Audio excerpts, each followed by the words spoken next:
Use that much this year? Haven't had much need of it yet. Looks like we got ourselves a bad man right here.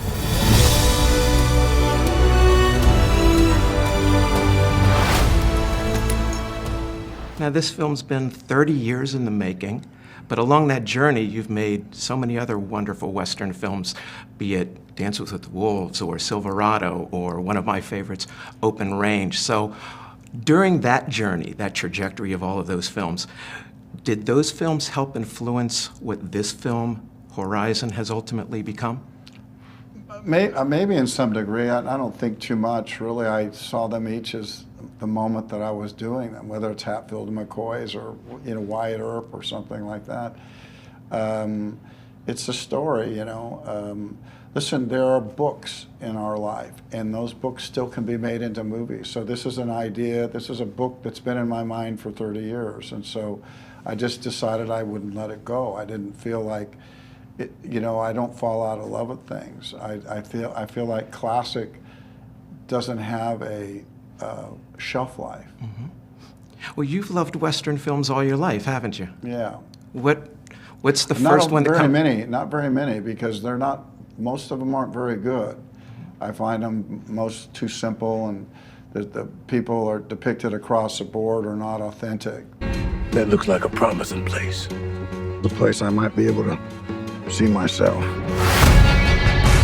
You just have to stand at the river, and you can see what the men and the women up there see. That's what drove us across the ocean to this country in the first place. Hope. What is it about this genre that appeals to you? Because, again, you've done so many films in this genre. Is there a certain quality about the expansion to the West, a story about America? There's just no one to arbitrate your problems. And when you think that, if you walked out on those streets and there was nowhere, there's this chaos that existed out in this giant landscape. It was a terrible clash of cultures, of people coming saying, we can take this if we're strong enough. And there's other people saying, this is where we live. And the drama out there was nobody to referee it. Mm-hmm. And so you can measure yourself. Who do you think you are out there? What I enjoy about your films, and this one as well, is that there's a realism to the depiction of the West. Violence is ugly, and it comes in all forms, and all people are capable of it. The difference is the Native Americans were fighting for their homes and for their neighbors.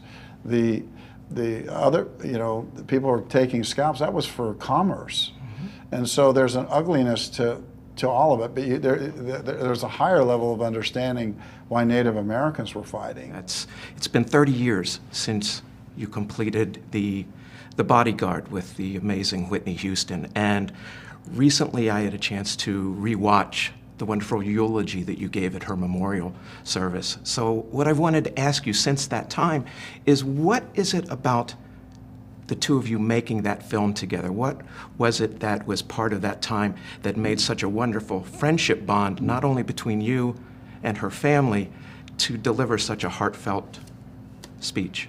I didn't originally want to speak. I didn't think I was entitled to speak there. I didn't even actually do any on-camera interviews for the first 6 days when it was all over the news, and people wanted to hear from me, and I didn't really know what to say. It's not my first instinct to go to a microphone, but I finally got a call from Dionne Warwick, and boy, she was just broken because she was putting together a memorial. There was a lot on her back. And I immediately said, yes, I would go do it.